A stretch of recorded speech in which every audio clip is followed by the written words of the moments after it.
欢迎收看《新闻大白话》，我是主持人翟轩，马上欢迎一下这个阶段加入我们讨论来宾，前立委李胜峰，主持人好，大家好；国际事务专家赖岳谦，主持人好，各位朋友大家好；前海军舰长吕礼师，主持人好，各位观众大家好。好，立刻来看一下这个王毅会晤苏立文哦，苏立文呢，他现在抵达了北京，这是16个月来第5度见王毅哦，在8月27号下午抵达了北京了。那看到他这个现场去接机的人哦，是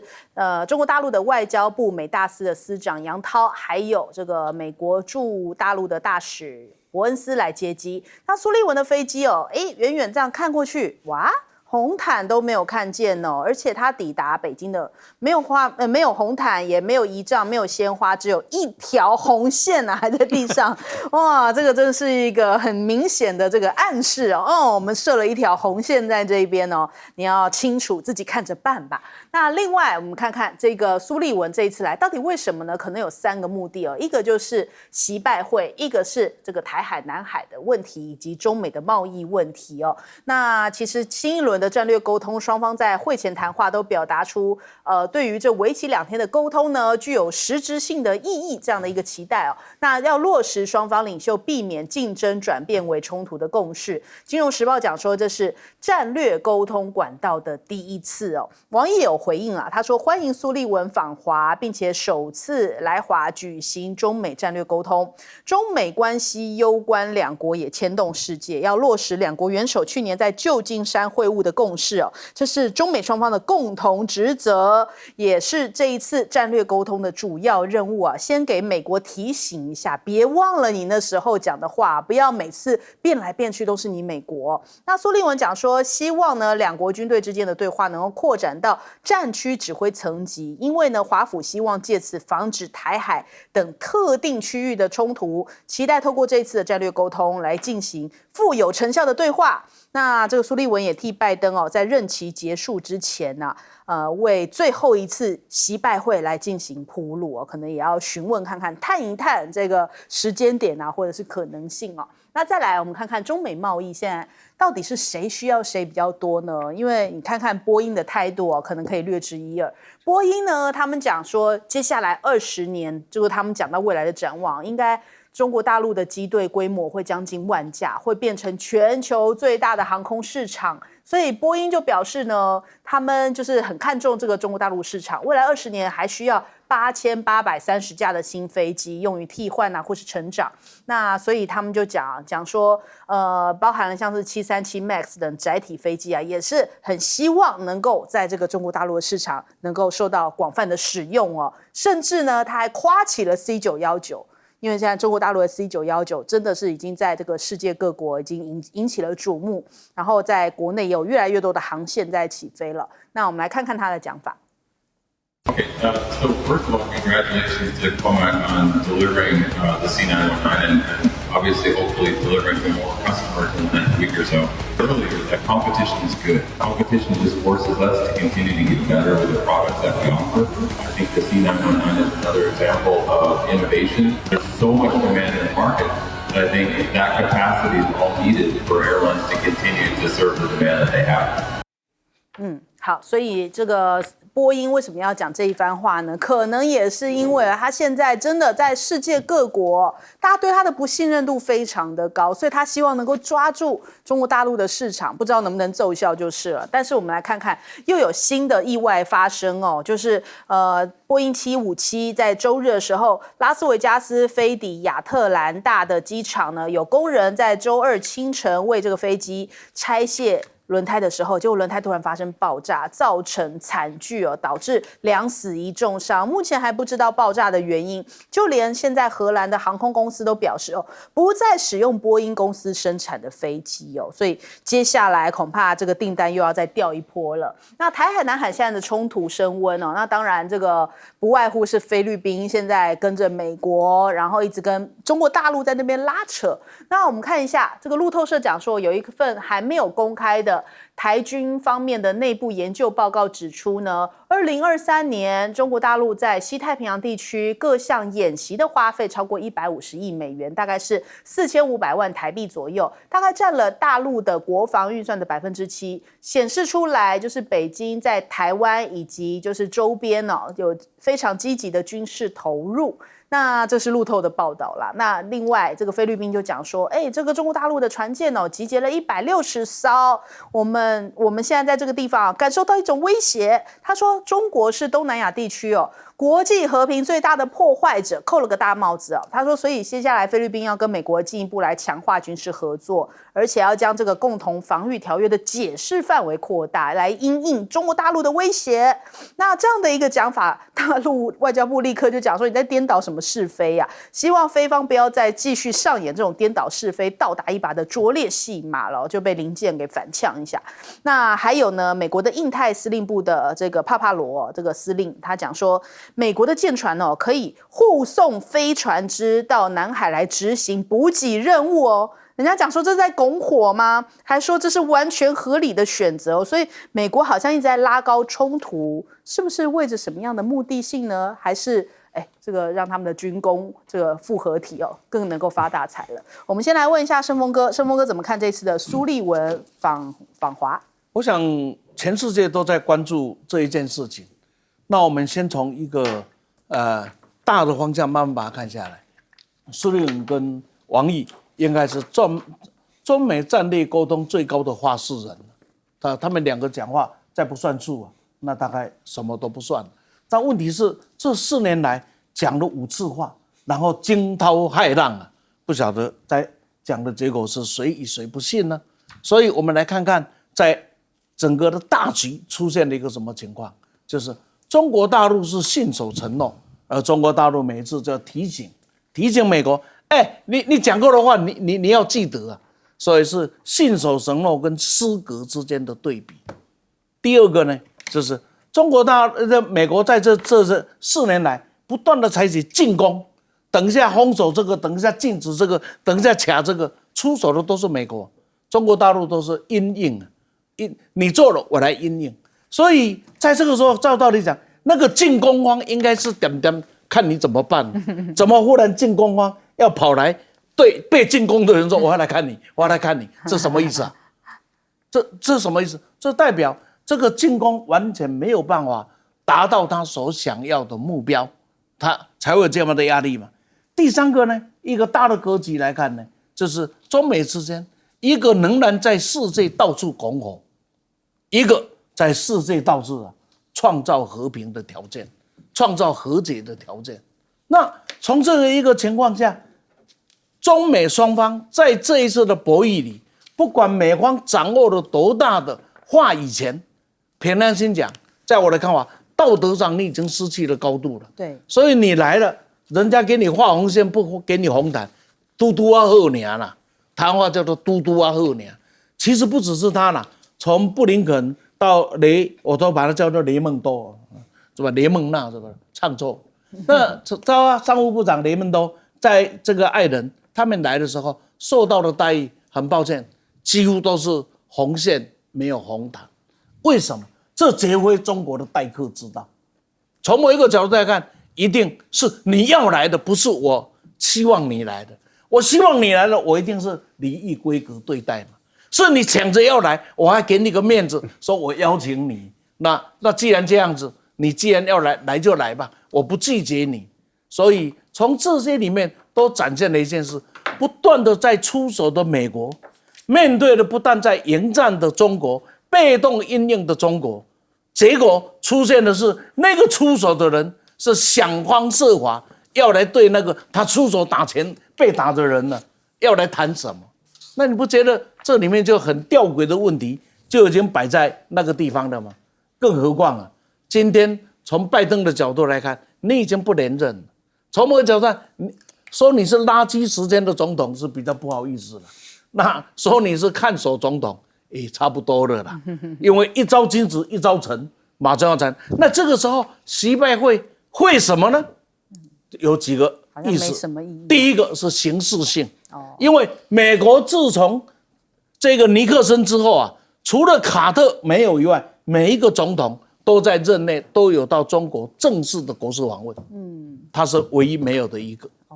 唯一没有一个。那卡特没有去，可是不要忘了，卡特是建交的，所以从这样一个角度来看，将来他在人家谈这个事情的时候，会不会谈到什么？中美之间唯一没有到中国正式访问的叫做拜登，这个是处日嘞，这个绝对不会是他的冠冕呢，这个绝对不会是他的花圈呢。那他要不要去突破这一点呢？我不晓得会不会，我不知道。那什么时间我们不管，但是这个形势对于美国总统这个面子是蛮重要的。第二个是到底是今天的中国有求于美国的多，或是美国有求于中国的多？所以在这个时候，所谓的习拜会到底是谁更有强烈的动机？这也就是为什么一讲到这个时候，中国的第一件事情说要见面上可以呀，你过去讲的话要先信守承诺啊，别忘了，因为有了习拜会，所以才有安哥拉制的会谈，结果安哥拉是谈崩的。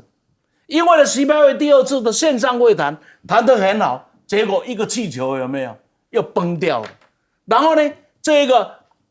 旧金山的会谈谈得大家以为从此以后可以云淡花开了，结果发现什么？还是一样，小宴高涨，从来没有放弃。所以从这样的一个角度来看，会是什么情况呢？我的猜测，正式访问是一个，第二个呢，可能就是线上啊，这个是最有机会的。那线下的话呢，一个呢就正式访问，那一个呢就是国际场所，应该巴西的这个 Q20 的会议，可能又是一个机会，会不会？也就是说，美国有强烈的需要，可是中国可能没有太大的需要啊。至于菲律宾哦，卖个乱啦，那当然一句话讲，卖个乱啦，你一天到晚这边乱啊，他都喵喵俩几个桶，美国抓了一只虫，在中国的屁股在那边痒，有没有？要抓也不对，不抓才很难过，你知道？所以这一句话，卖个乱啦。好，来请教赖老师。林肯号航母总算赶到中东去了啊。那昨天，美国奥斯汀他们宣布，林肯号航母跟罗斯福号航母，在中东地区会合了。这代表什么？代表在亚太地区，尤其在南海、东海啊，或者是日本海，没有任何一个航母战斗群了。美国的航母不少，11个航母战斗群，但是很明显的不够用。现在在整个亚太地区没有航母，如果南海这个地方有动乱，中国大陆出手了，那美国如何处理？所以这个帕帕罗这个印太司令跑去菲律宾，昨天去那边虚张声势，但是他有前提，他说要两国协商他才可以去这个护航这样的一个情形，要两国协商。菲律宾参谋总长说，目前不需要，这演双簧。为什么选择27号去？就是因为27号苏利文到了中国大陆去，到北京，所以事实上是在演一场猴戏了。我想大陆也看得很清楚。好，那既然美国的双航母在中东整个南海、东海都没有航母，美国的军力严格上来讲，事实上是很削弱。那苏利文这次去要谈3天，昨天谈第1天，今天一整天都在谈，还有明天。那一般大家估计，如果说谈的还可以，很有可能习近平会接见这个苏利文，但是如果谈得很糟，那就不用见了，就直接就回去了。当然欧美的媒体是认为说苏利文这次来当然是有一篮子的问题要谈，所以才连续需要谈3天，这有点是马拉松式的谈判了的一个会谈。所以南海的问题要谈，那因此就叫菲律宾先创造一个条件。那么两岸的问题要谈，所以就叫赖清德搞这个两国论，再创造一些条件。然后东海的问题要谈，那就是美日韩的军演，再创造一些条件，那么引起这个朝鲜那么的核反应，这样的一个情形就创造条件，然后再叫这个缅甸再造乱。所以苏利文鼓励缅甸，肯定缅甸要缅甸再乱一点，所以缅甸的内战就打得更加激烈了。中国大陆也在缅甸边界从27、28、29开始实施实兵实弹的演练，那也就是震慑这个缅甸的反对派，因为苏利文是赞美他们，苏利文再给菲律宾5亿美元，叫他再闹一点。你可以看到印度也是如此，所以都在闹。那闹的目的在哪里？就是希望给自己增加一个更多的谈判筹码。我后面再带一句话，我觉得波音对于 C919 的肯定，这个是主要的原因，就是波音跟空巴都吃不下这么庞大的市场。因为当人均所得越来越高，中产阶级越来越多，对于搭飞机的市场是越来越大。波音跟空巴根本吃不下，所以中国大陆的 C919 跟未来的 C929，它的前景是非常可观的。好，来请教一下那个舰长。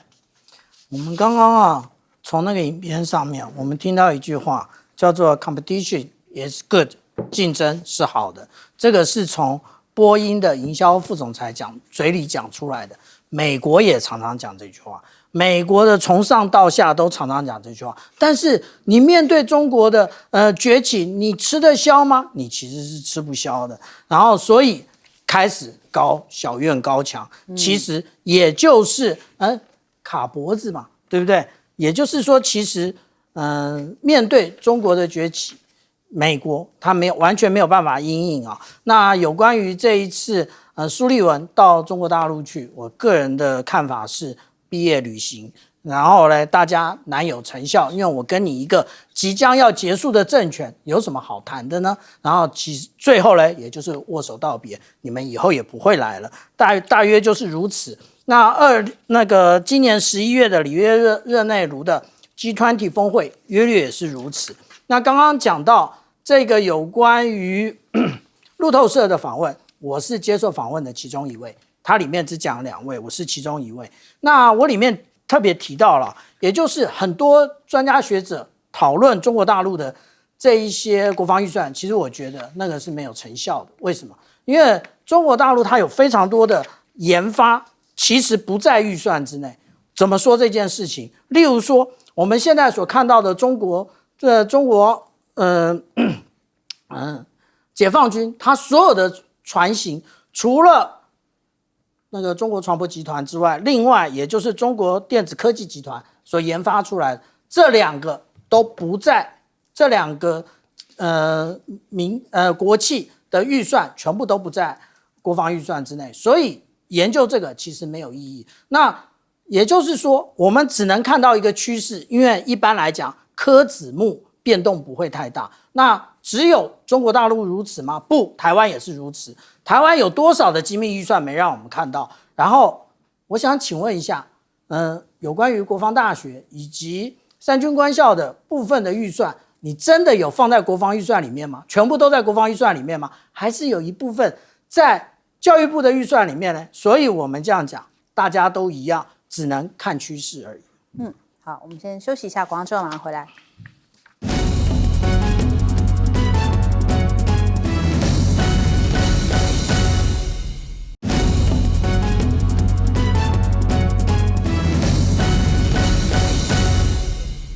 欢迎回来，新闻大白话。我们来关注一下现在俄罗斯接连2天这个对于乌克兰一些回击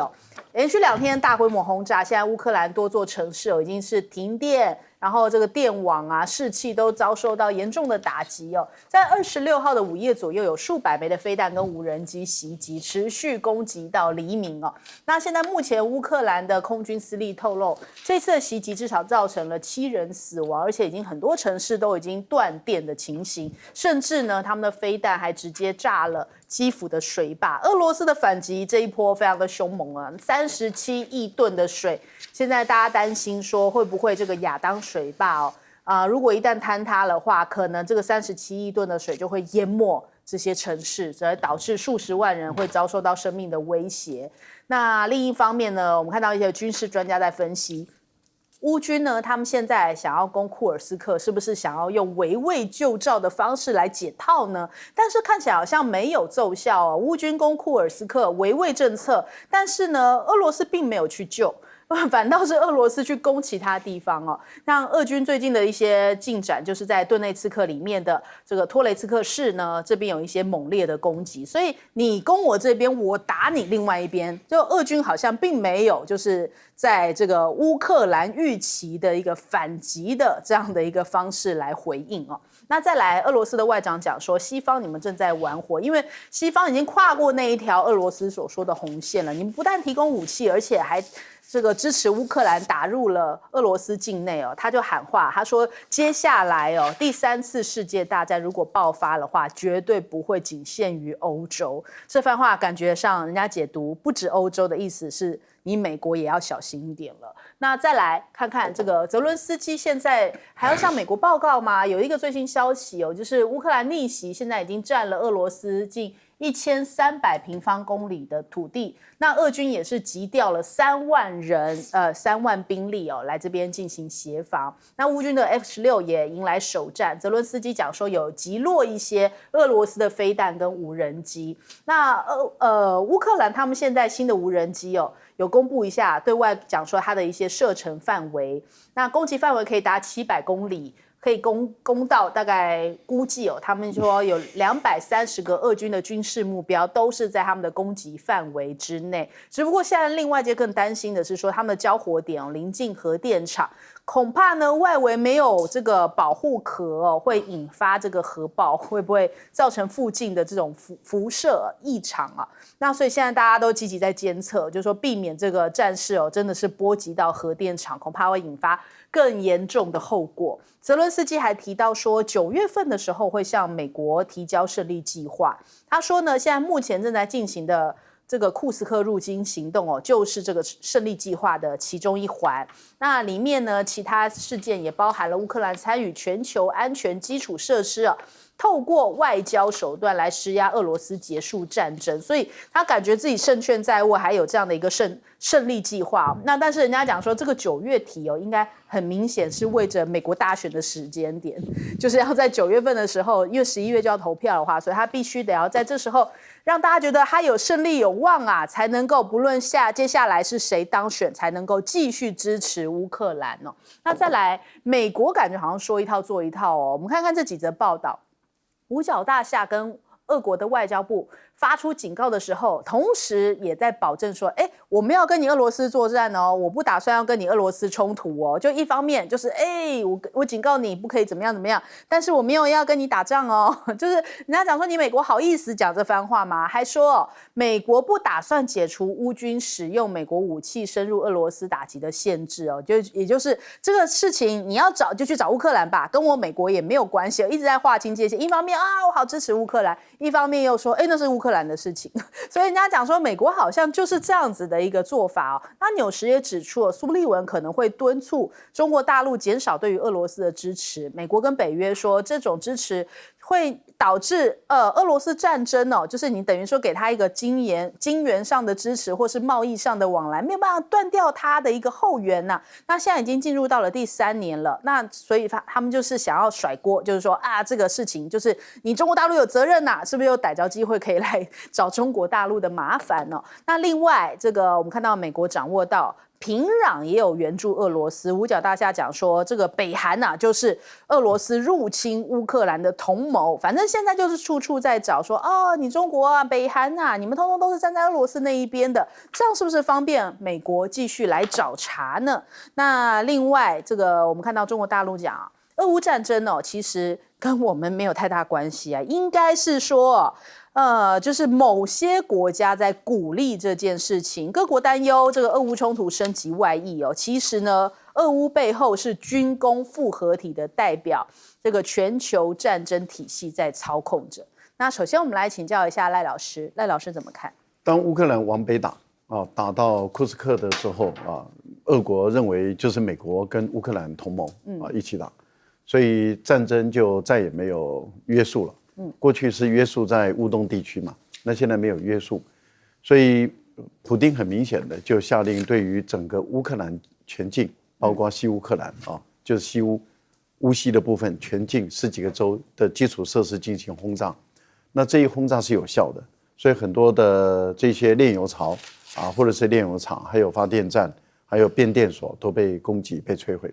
当然，美国已经允诺说给乌克兰更多的援助，让他赶快能够修复。因为如果不尽快修复的话，冬天来了，乌克兰的这么多的地方的居民，他们会陷入这种很难过冬的这个困境。所以这个部分里面是双方在较量。水库的问题是已经开始被攻击了，那目前还没有破裂，可是如果一旦有破裂的话，那可能造成的伤害会更大。我们看到在美国积极协助乌克兰在介入整个战争的时候，这个俄罗斯的外长他本身已经警告美国说，如果你再推动下去的话，那当然很有可能就是第3次世界大战。可是以俄国现在的洲际弹道导弹，还有它的轰炸机跟它的船舰，它是可以把战场不只是只局限在欧洲，因为1、2次世界大战，俄国或是德国他们当时的力量大概只能够在欧洲位于主战场。可是以俄国现在的力量，就是说，如果一旦爆发第3次世界大战，战场不会只在欧洲，所以指的就是在北美洲或是在日本都卷入这个战争的可能性是存在的。但是他这一番讲话到底是讹诈还是危言耸听，还是虚张声势，看你怎么解读。那英国是不相信，英国的态度就是说，不要理他我们继续给乌克兰足够的武器，或是允许他使用我们的武器去攻击俄罗斯。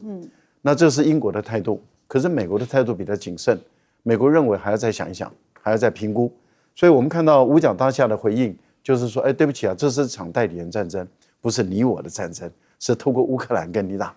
所以不要扯到我这边来。但是问题就在于，俄国会信吗？俄国会理会吗？目前的情况看起来是俄国是不打算理会的但是问题是，过去普丁也曾经扬言说，你只要是北约的武器打到俄国的境内，俄国一定会对提供武器者的那一个国家进行反击。对。那现在乌克兰一直在强调，我已经用 F-16战机去攻打你俄罗斯的境内，我已经用了。那我们都知道，第一批送 F-16战机去俄罗斯的是荷兰，可到今天为止没有看到俄国对于荷兰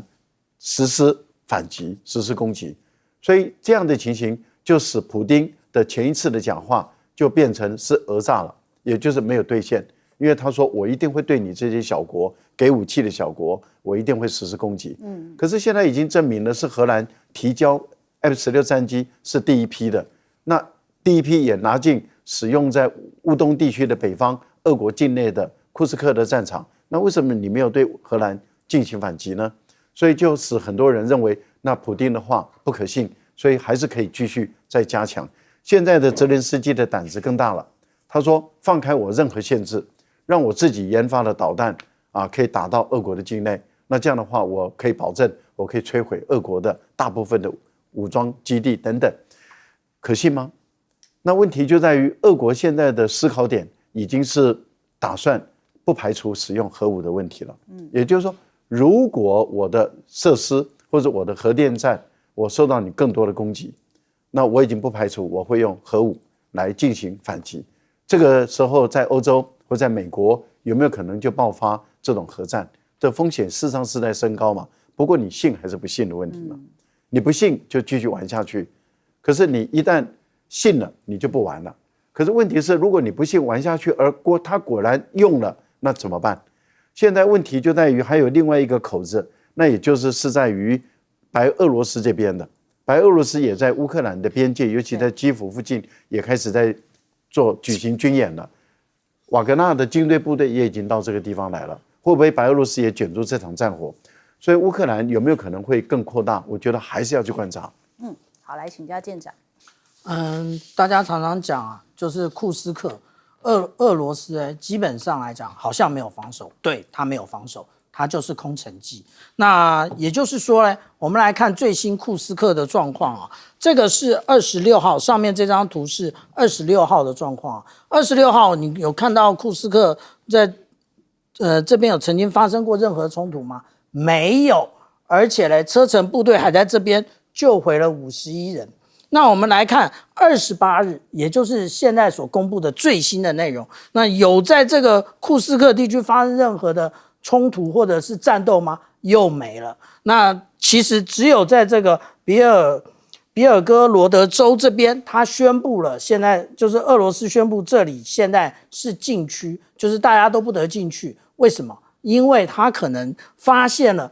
乌克兰的部队还想继续往这走从这里再继续进入。那我们这样子看之前呢，大家一直在谈红军城这个地方啊，那也就是红军城其实当初距离有16公里，可是当乌克兰的部队啊进入到了库斯克的时候，这个距离只剩8公里。为什么？因为其实俄罗斯做的它不是围魏救赵，它是攻其必救。你没关系，你去打那个没有什么人，都是森林，都是田野的库斯克，我来专门让部队继续向西推进，所以继续的向红军城推进。推进的结果，我们其实在这张图上，这个也就是昨天最新的一张图啊，我们就可以看到它其实这边的2只脚长出来了。2只脚长出来之后是要干嘛？就是配合上面一起准备把你的红军城一起要吃掉了。所以这就是攻其必救啊，攻打敌人后顾之忧，现在就来了，所以要多读《孙子兵法》啊。然后接下来呢，那个泽伦斯基他又有一套说法，他说：“哎呀，我们有这个新的无人机啊，这个叫做帕利亚尼西亚的这个无人机啊，这个无人机呢，如果说我们这样看，好像它没有进气口，他又说它是混合动力，他甚至说它是火箭推进。不过这一点都不重要，为什么？因为我们在俄乌战场上最常看到的一个普遍现象是什么？是你的 GPS 不管用，因为俄罗斯它使用了无论是个人背负式的，或者是它的电子战的这些装备，进行大量的 GPS 制压，你无人机找不到目标，结果呢？结果就是坠落。好，来请教盛峰哥。这样子啊，咱台湾话有一句话，讲查甫人40岁以后剩一支嘴啊。那现在泽伦斯基就剩下一张嘴，你不觉得吗？他全部在虚张声势嘛。历史告诉我们一个事，悲剧啊，就是一连串的偶然加错误就会产生悲剧。今天整个的乌克兰就在走上这一件事。对，去打库斯克，他天天在那边吹牛，然后好像俄国就觉得一副没事的样子。但是呢，他天天在吹牛，库斯克打得多好，但是呢，结果就是你被充分的打了一巴掌。从一个角度来看，泽伦斯基是没有能力保卫了乌克兰。很多人都在讲说他打这个库斯克是为了围魏救赵，是为了增加谈判成本，为了干什么？但是你看呢，普丁一副好像无所谓的样子，该出航还是出航，该出国还是出国，该做什么还是做什么。对，假如我们从战略的角度来看，那我不是军人呢，2位都有军事的背景出身，你觉得一个强跟一个弱，那个强不理你，然后呢弱的一直在那边烧的时候，那你觉得是为什么结果？是在等一个最恰当的时间给你一个巴掌而已啊！不要忘了2次大战的结束的前夕，那这个呢，德国用的最多的 V2 火箭呢，不断的去攻打伦敦，大家还是给了这个德国人很大的鼓舞，我们胜利在望。结果还是失败。那你看看，美军要登陆琉球以前，日本就讲准备在琉球要怎么样歼灭美军，结果呢是自己被歼灭，然后就讲出1亿亿岁，1亿亿岁呢，美国人一想，哇靠，那1亿亿岁我准备登陆了日本，那我要损失多少啊？那干脆就送你2颗原子弹算了嘛，事情就结束。这是强国对弱国，胜对败国，大对小，展现出来无情的结局。但是看得出来，好像在整个的这个乌克兰呢没这回事。乌克兰到现在还在演，还在送给美国什么胜利计划，美国看不懂吗？那个不叫胜利计划，那就是要钱跟讨好计划，那不会再给的啦。大概就这样子。那至于说会不会变成第3次世界大战，会不会变成什么？我想这个恐吓的成分呢大于事实，因为自从有了核武之后啊，所谓的核武大国最大的特色，相恐不平衡，谁都出不了手。那假如呢，俄罗斯因为我的本土被攻击了，被普通这个传统武器的攻击，然后我就对其他的国家进行核武攻击，我想这也犯了世界的大忌呀。我想应该也不至于是这样的做法。总而言之，不管怎么样子，话讲的再多，其中讲话最分量而没有底气的，叫做责任司机。责任司机啊，你快被垮！现在人家等你最后的时间打你一个巴掌，什么时候丢下那2个原子弹，叫做一个巴掌，是什么时间的问题而已。好，我们先休息一下，广告之后马上回来。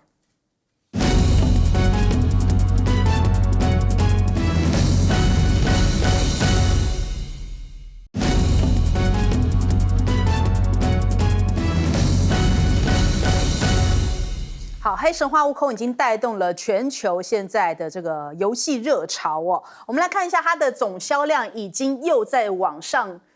上调了，现在已经变成了1540万份，总收入超过了7.3亿美元，大概是人民币51亿哦，再度刷新纪录。那我们看到了，它现在总销量外界预估是可以到2000万份，大约是60亿人民币，相当于台币270亿元。那为什么说带动全球游戏热呢？就是因为连 Steam 他们的线上人数哦也刷新了哦，就是从7月份开始哦，这个人数不断在增加，可是到了8月显著成长，就是在这个黑神话悟空8月20号上市之后哦，从这个3700万已经增加到现在。3400万增加到3700万，刚好就是现在黑神话悟空的发行。那我们看看这个现在目前呢，大家讲说这是3A 啊，中国大陆的3A 游戏的新希望。那现在看到了大陆的政府也对于黑神话特事特办，一路开绿灯，审核上面也没有为难哦。本来是说好像要避免青少年沉迷哦，但是呢，因为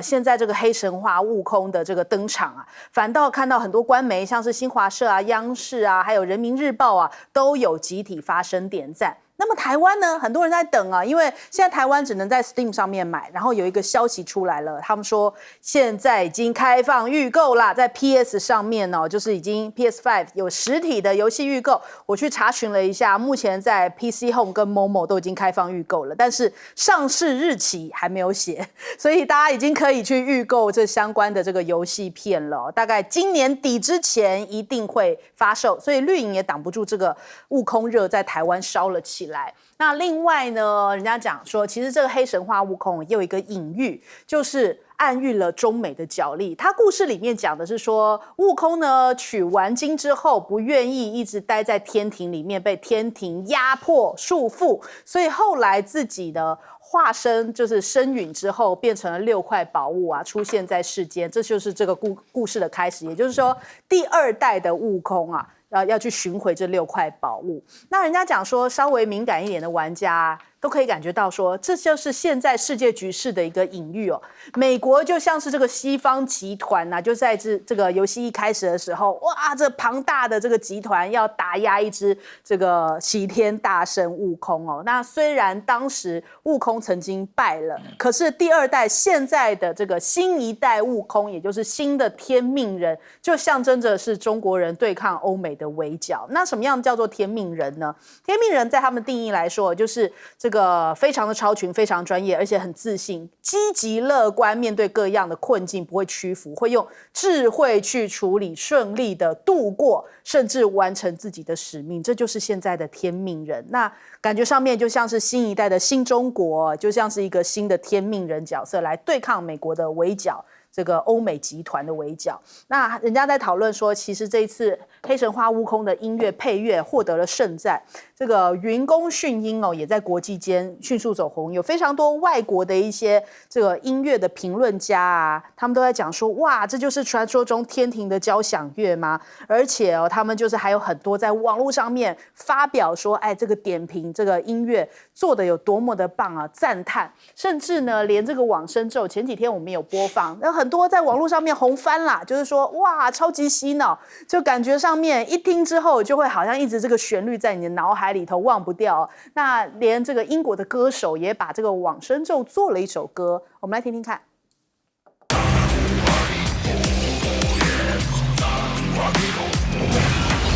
Yo, guess who's in town to save the Monkey King? Flying on a magic cloud, can watch me ride in the wind. Gonna strike them all down, one by one. Every demon, every evil shadow, gone, gone, gone. Never gonna rest until we pass the test. We're fighting to protect on our own journey to the west. 所以可以感觉到说，这个悟空热真的是已经红翻了，连外国人都沦陷，就是把自己的 rap 加进去哦。那不止如此呢，现在外国玩家是已经开始对于中国大陆的3A 游戏都有期待了。下一部大作叫做《影之刃零》哦，他们现在开始，外国玩家也觉得说，哇，现在中国大陆的水准做那么高，也太关注下一个3A 游戏是什么。甚至呢，还有人去翻出1986年版本的《西游记》，他们就说要恶补一下这个《西游记》的故事。他们开始了解《西游记》就是中国的文化、中国的故事，才不是什么日本去改编什么七龙珠呢。那我们看到这个外交部也讲说，这个 China Travel， 我们其实在讲说，这今年以来最红的关键字就这个，但没想到现在《西游记》又带动了新一波的 China Travel。我们来听听。我也看到了很多外国博主在中国边玩边拍的视频，也看到越来越多的外国朋友来到中国，爱上中国。今年的前7个月，中国各口岸的入境外国人超过了1700万人次，国际客运航班量每周超过了6300班，比6月底增长了近10%。这些都让我们感受到了外国朋友对中国行扑面而来的热情。中国行持续圈粉，欢迎大家常来。好，我们来问一下赖老师怎么看。我就想起啊，前段时间也没几天前啊，那时候绿营的媒体啊一直在讲说，哎呀，这个《西游记》这个就是黑神话啊，悟空啊，很糟啊，退货潮啊，然后就写了哇，那时候在台湾很多媒体就转载啊，那我们一看哦，是绿营的媒体作为起头，然后结果呢，现在已经暴涨到1540万套了，对。所以刚好相反，那原因在哪里？不管是网攻、骇客、造谣、抹黑啊，制造假新闻，去弄它，去认知作战，越弄它的时候，它越成为这个话题的焦点，越成为一个热搜的一个焦点。结果不管是在两岸之间，或是在全世界，我们看到哇，这个悟空他大受欢迎。那这个我想，这个绿营的一定是很沮丧。就说怎么现在他们的操作手法是越搞越糟而且台湾都要预购了。对，连台湾都要预购啊。那我就想起1450也是一样，为什么现在变成过街老鼠人人喊打？因为大家也看到1450就是已经越搞越糟了。大家一看到啊，就是1450嘛，你躲在这里啊，你是谁啊？我都认得你啊，就是这样子。我觉得这些人都已经把自己玩糟玩臭了啊，不应该的。那我们大陆的这个3A 的这个。出来成功了，它带动的很多的商机。其实很多人就是说，那过去大陆对于那个青少年的电玩不是管得很凶吗？那他们怎么会为了生意而放呢？其实没有冲突，为什么？第一个就是网咖还是未成年不能进，这个没有改变嘛。第二个呢，手机不能玩嘛。第二个，手机要玩游戏是有时间线的，好像1个小时还是2个小时一天嘛。那另外你在家里面玩的话，家长要负责任，也就是说，如果孩子在家里要用自己的 PC 来玩，那你家长要负责嘛，家长要去督管嘛，就是一般来讲都是1-2个小时，所以我觉得这个问题不大，所以他的电玩已经成为一个健康的一个行业。不过我觉得这英国的这个歌手，我们倒是可以研究一下，他可以有这个灵感写这么好的歌，那其实我们就可以看到很多的时候，其实我们创作者。其实不就是我从你这边得到灵感，你从我这边得到灵感，那这样子大家都成功，不是很好吗？中西融合了。我们来问一下舰长，我们刚刚看到英国的歌手他都来蹭这个黑神话悟空，他为的是什么？他就是蹭这个流量啊，不然是为什么？那这个流量也就是他可以穿透整个东亚。整个大中华区啊，那甚至我们前几天所看到的内容，我们也看到说，现在连中东都对于这个很有兴趣啊。那其实这个我们刚刚讲到说，这一个无论是它的技术表现在它的画质，然后它的音乐呢，跟它的内容呢，其实真正是软实力的一个部分啊。那也就是我们讲到说，这一个《西游记》，也就是这个悟空的这个内容呢，其实包含了中国神话之外，还有儒家思想跟道教以及佛教的这些元素。这些元素其实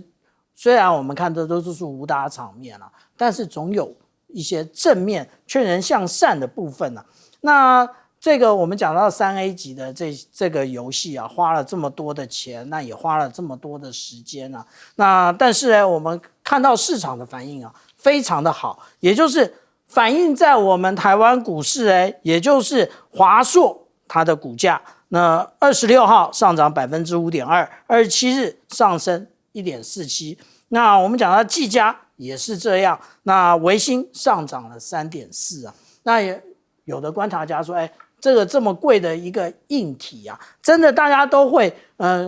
提升硬体，或者是买新的电脑吗？我们在座啊，其实有一位就是因为要玩黑神话悟空啊，所以才换了新电脑啊。那我们这样子讲哦，其实啊，大家在想说，我没有代表我们台湾的故事吗？当然也是有的，只不过呢。当然，我们讲到这3A 级的，它要有很密集的资本啊，不要一天到晚啊在这边搞七弄八的，然后呢，从大陆淘宝进来的这些这些医药包呢，很贵的卖给我们的民众，赶快啊呼叫曹董，你赶快花大钱做一个绿神话黑熊给大家看看嘛。对不对？也花同样的钱振兴台湾产业，不好吗？好，来问一下盛峰哥。这样子啊，我游戏我不懂，我从来没有玩过游戏，我真的不知道。但是我对于整个中国大陆文创的趋势啊，我很在意，我很用心的看。我只想在这里先下一个结论，就是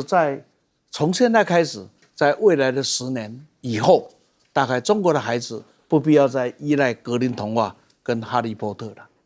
它所代表的是，假如各位有机会到中国大陆的文创整个的发展趋势，到荷兰，真的我要推荐荷兰的郑州有一个叫做只有荷兰这样子的一个游戏场，名字叫只有荷兰。你只要一进场，你可以用1天2天的时间，好好的去感受什么样子呢？就是这么复杂的中国的道家的思想、儒家的思想，由孔子跟这个老子的对话演出了1个钟头，让你眼睛不会眨一下的，让你从头到尾体会什么叫中华的文化。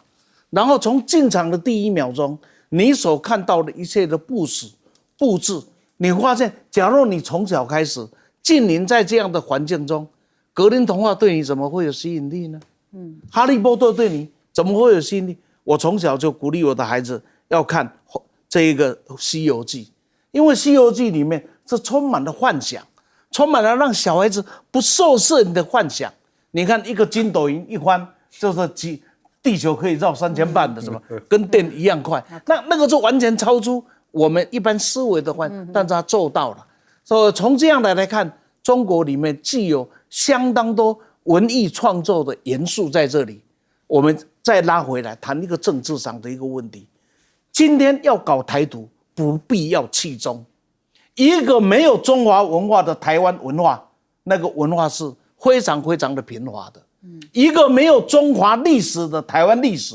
它是补不起来的。但是现在呢，很多人就想尽办法要把它独立出来，凑到最后会伤害的是我们，因为我们没有办法去制作这一个什么像黑神话、孙悟空这样的故事。大陆可以做，台湾也可以做，只要你不要把历史割裂。